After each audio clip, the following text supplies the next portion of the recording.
Prossegue até sexta-feira o julgamento virtual do Supremo Tribunal Federal sobre a vigência do piso salarial da enfermagem aqui no país. E para falar sobre esse assunto, a gente conversa agora com o Dr. Marcos Vinícius Ottoni, diretor jurídico da Confederação Nacional de Saúde. Doutor, muito obrigado por estar aqui conosco no Jornal da Manhã. O que se espera desta votação virtual no Supremo, numa discussão que ganhou muita repercussão em todo o país?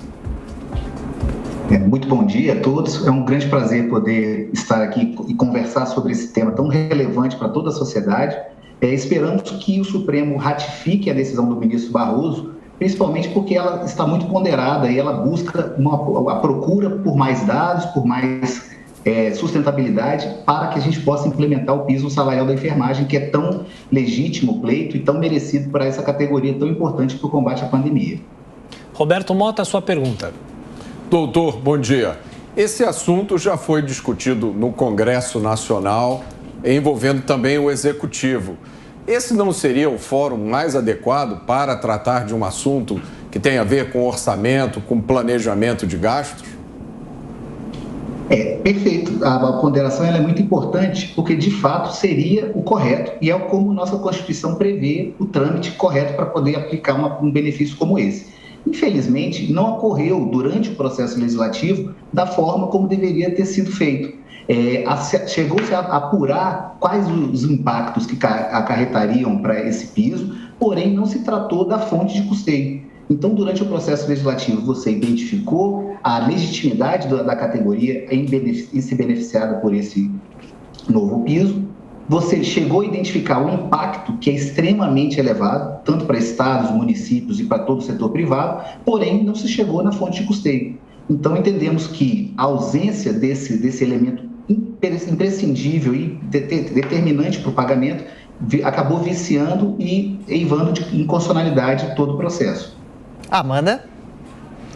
Doutor, bom dia. Salvo engano, acho que foi uma ação da própria Confederação Nacional da Saúde que ensejou essa liminar do ministro Barroso, que será votado pelo Pleno do Supremo Tribunal Federal. Queria que o senhor nos desse, porque parece um pleito bastante legítimo, o piso nacional da enfermagem, uma categoria que trabalhou, que se esforçou tanto durante a pandemia e que deve ser reconhecida. Mas, por outro lado, a Confederação Nacional da Saúde aponta aí a ausência da fonte de custeio e também o impacto que isso teria tanto no setor público quanto no privado. Então, gostaria que o senhor nos desse uma ideia do reflexo, do resultado que teria o piso, a imposição neste momento do piso nacional da enfermagem, tanto para hospitais do setor privado, principalmente para o setor público. Acho que fazendo uma distinção entre o tamanho dos municípios, porque é óbvio que, dependendo do estado ou do município, isso tem um impacto maior ou menor. No estado de São Paulo, já se disse, por exemplo, que será possível pagar o piso nacional da enfermagem, mas eu entendo que outros estados da federação, outros municípios têm uma realidade diferente. Esse é o grande ponto e é o grande problema que a gente identificou com esse projeto de lei que acabou virando a Lei 14.434. Uma lei que trata de um piso nacional, independentemente das diferenças regionais, independente das circunstâncias que cada estado vive, ele acaba impactando de forma diferenciada dentro de um estado como São Paulo ou no estado como a Paraíba, Piauí. Por exemplo, a discrepância. Enquanto em São Paulo vai haver um aumento de aproximadamente 10% a 15% na folha de pagamentos, no estado da Paraíba você vai ter um aumento de 190% praticamente. E aí o que a gente entende? Que há reflexos completamente distintos sobre todo o sistema, toda a cadeia de saúde, que vai desde a questão do impacto sobre as entidades filantrópicas e santas casas, que essas de fato não possuem condição para pagar nem no próximo mês. E aí qual a consequência disso? Demissão ou o fechamento de leitos. Infelizmente, para se trazer um benefício fundamental com a categoria, você tem que apurar também a viabilidade financeira. Então, esse é um dos aspectos que foi identificado, que foi lançado na nossa ação perante o Supremo Tribunal Federal, para que a gente possa permitir que uma análise mais razoável, proporcional às peculiaridades de cada país. Entendemos também que há outros tipos de inconstitucionalidades, apesar do nosso parlamento sempre asseverar que o processo foi constitucional, foi legítimo, mas nós temos outros pontos muito flagrantes até, na verdade. Um vício de iniciativa. A Constituição prevê que, para uma demanda como essa, o projeto de lei tem que ser iniciado por o presidente da República ou pelo chefe do Executivo. Não tem dúvida sobre isso, está na Constituição. Nesse caso, começou no Senado Federal por meio de um senador. Há outro aspecto também que acaba impondo a inconstitucionalidade é a infringência ao Pacto Federativo. Uma norma federal que vem impor aos estados e municípios um ajuste, uma alteração tão significativa em suas folhas de pagamento, acaba ferindo a autonomia desses entes. Essa é outra inconstitucionalidade que identificamos, apesar de todo o setor entender pela importância e viabilidade e necessidade, quer dizer, do pagamento desse benefício.